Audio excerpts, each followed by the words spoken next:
do candidato Matheus Bortolotto. O título do trabalho é Evolução da Produtividade Setorial no Brasil no século XXI, uma análise quantitativa sobre a ótica do desenvolvimento. Compõe a banca os professores Eduardo Felipe, o professor Luiz Augusto Estrela Faria. A gente agradece a ambos os professores pela disponibilidade de estar aqui conosco nessa tarde.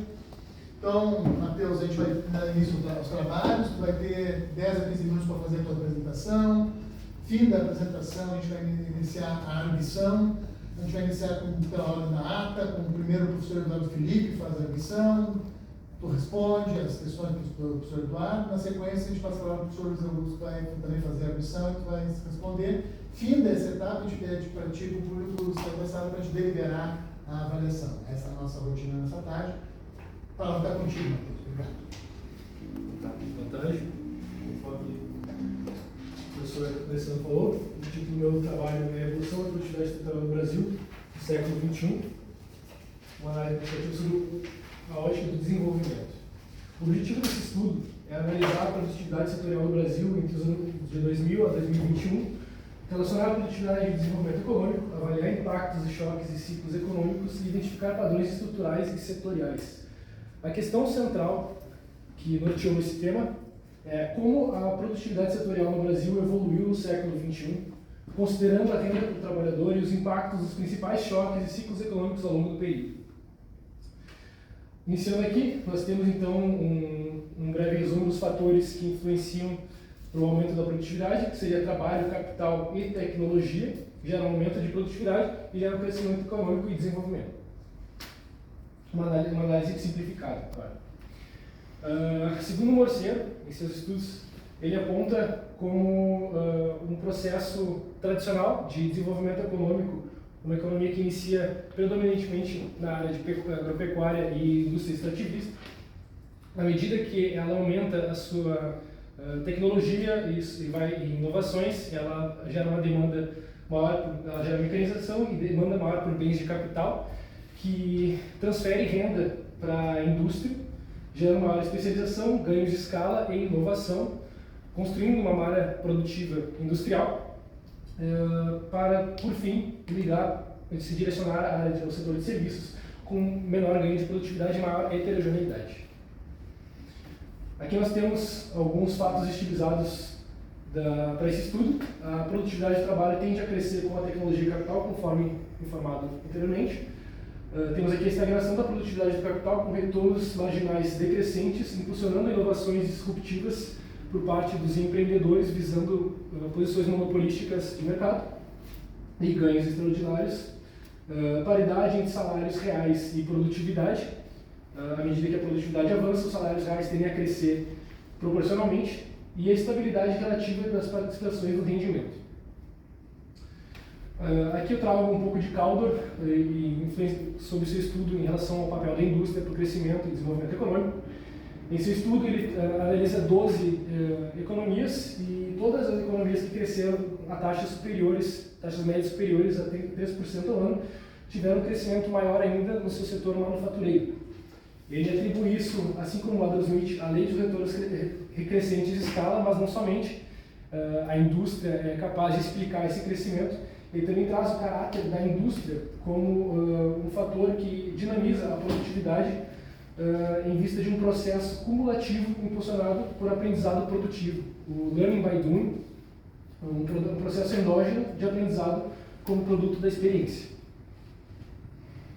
Aqui eu trago um pouco da definição da doença holandesa, que seria um aumento na demanda de bens de commodities no mercado global, que aumenta a produção nacional, impulsionando por esse aumento dos preços, aumenta a entrada de divisas, valoriza o câmbio, gera um efeito crowding out dos demais setores, fazendo com que esse setor favorecido atraia os recursos de bens de capital e encareça a importação de bens de capital que seria necessário para a indústria originalmente, tornando a economia mais vulnerável e uma especialização regressiva.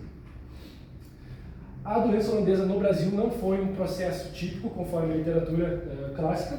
Ela teve sim uma supervalorização do real entre os anos de 2004 e 2012, durante o boom das commodities, mas devido às grandes dimensões da economia brasileira na época, não sofreu os mesmos impactos previstos. Houve, inclusive, uma transferência do setor agrícola para o setor industrial, que contradiz a definição de doença holandesa. Houve um grande aumento das exportações de soja, minério e petróleo, principalmente por causa da demanda da China durante o seu crescimento, e a indústria perdeu sim competitividade, gerando uma desindustrialização relativa. A desindustrialização precoce no Brasil, ela foi um processo que foi definido segundo a literatura, por ela a economia não ter atingido um patamar alto de renda per capita. Ela já começou a se desindustrializar em relação à parcela da indústria no PIB.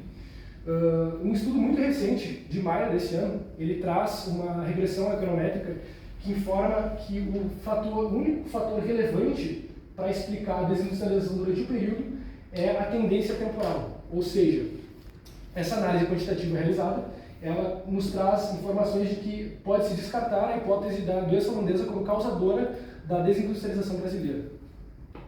Vale ressaltar também que economias dependentes de commodities enfrentam retornos decrescentes a longo prazo e a produtividade marginal do capital em atividades extrativas e agrícolas é inferior à da indústria de transformação. Para esse estudo, foram usados como metodologia, os dados foram retirados das tabelas de recursos e usos do IBGE. O indicador calculado para a produtividade do trabalho seria o valor adicionado por setor sobre as ocupações, a valores deflacionados do deflator mais recente de 2022.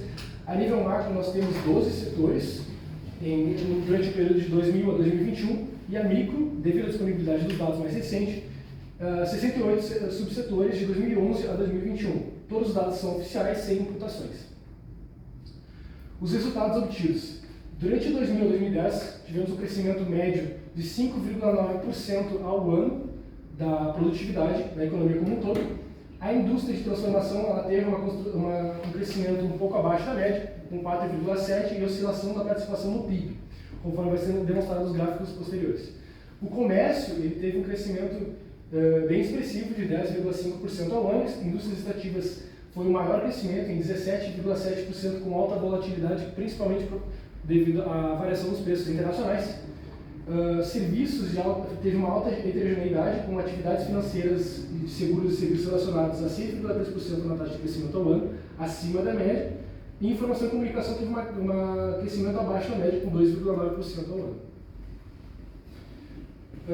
Agropecuária. A produtividade teve um crescimento bem acima da média, com 8,2% ao ano. Foi o único setor a ter uma redução no número de ocupações, atingindo uma queda de 7%, o que explica também a produtividade no cálculo, e um aumento de salários inferior aos ganhos de produtividade, com 6,5%, conforme foi visto no fato estilizado anterior.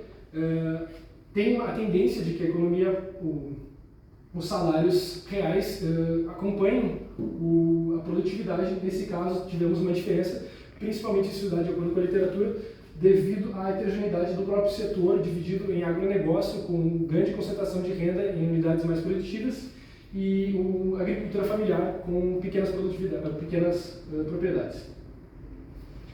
Na década seguinte, nós tivemos um crescimento médio que caiu para 2,2%, bem inferior ao anterior, ao ano. A indústria de transformação teve um crescimento de 2,4%, levemente acima da média, com uma retração relativa, e serviços manteve o seu desempenho heterogêneo. Durante essa década, a agropecuária ela teve uma produtividade bem acima, manteve ainda acima da década anterior, com 9,5% ao ano. Teve uma expansão da parcela de contribuição do PIB, passando de 5,1% da participação em 2011 para um pico de 7,7% em 2021. Isso se dá muito também por causa do valor adicionado na flutuação de preços, como podem ver aqui. Temos a flutuação do preço das sacas de soja de 2011 a 2022, um grande produto exportador da agropecuária, passando de R$ 50 a saca de soja em 2011 para mais 150 em 2022, no final da década, no pós-pandemia. Aqui nós temos a flutuação com base 100 nos anos de 2000, da produtividade de trabalho a valores presentes de 2022. Podemos ver aqui a grande flutuação das indústrias extrativas e os demais acompanhando uma trajetória crescente. Aqui, em termos absolutos, temos o mesmo gráfico, as mesmas informações, né? Apenas só sem os valores com base em 100. Aqui temos a composição setorial do produto nacional. Podemos ver que o setor de serviços ocupa ali em torno de 50% do PIB nacional. E temos um grande crescimento aqui nas indústrias extrativas ao longo de todo o período e a relativa estagnação da indústria durante todo o período. Aqui nós temos um novo recorte também, demonstrando como o setor de serviços acaba predominando durante todo o período, com pequenas variações. Aqui temos a desindustrialização precoce e relativa, demonstrada como em termos de que ela, além de ter estagnado por um bom tempo, em 2000 ela começou em 15%, teve um pequeno crescimento no final da primeira década, ela voltou ao mesmo patamar de 2015, chegando a uma queda durante a década seguinte devido a várias crises, e em 2022, finalmente, no pós-pandemia, conseguiu recuperar os patamares anteriores de 2000, o que mostra, sim, comprova a desindustrialização em dados. O diagnóstico estrutural. A desindustrialização precoce em estágio de renda ainda mais baixa, conforme previsto na literatura, especialização regressiva em commodities, com o crescimento da produtividade no setor agropecuário e extrativista, alta heterogeneidade de setores e concentração dos ganhos, queda na competitividade industrial e heterogeneidade na pecuária entre agronegócio e agricultura familiar, conforme demonstrado nos dados. As implicações para o desenvolvimento. O modelo atual limita encadeamentos produtivos, falta de inovação e baixa diversificação produtiva. O Estado deve coordenar investimentos estratégicos e políticas industriais e tecnológicas são essenciais.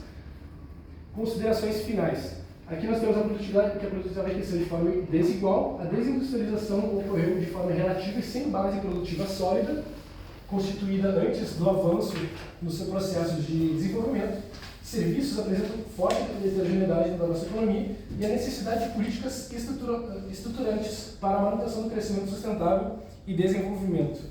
Aqui vale falar também que a economia ela não é só baseada em dados, ela também traz análises voltadas para políticas e seus efeitos. Não é o escopo desse estudo, mas ele abre portas e é uma base que serve para estudar a economia política também, de como foram aplicadas e a fragilidade do nosso sistema econômico devido à implementação de políticas de desenvolvimento de longo prazo que são extremamente necessárias para a reversão desse quadro, com a necessidade de fazer políticas além da macroeconomia, de mera manutenção de taxas de juros e taxas de inflação, o que ainda é bem difícil, inclui outros estudos aqui em cima disso, com relação à implementação, à capacidade de governabilidade e manutenção de um plano de longo prazo. Aqui estão as principais referências utilizadas nesse trabalho, que foram destacadas ao longo do texto. Muito bem. Perfeito. Obrigado, Matheus. Obrigado, acho que está bem no tempo. De imediato, vou passar a palavra ao professor Eduardo Felipe. Professor Eduardo, obrigado por estar conosco nessa tarde. Vamos lá, então. Vocês vão Então, para nós, né? agradecer o convite, professor Alessandro, reencontrar meu colega Luiz Faria aqui, a audiência também. Então, vamos lá. Bom, primeira coisa, eu acho que tem um trabalho completo, tem início, meio e fim, ou seja, tu tens um tema, tu tem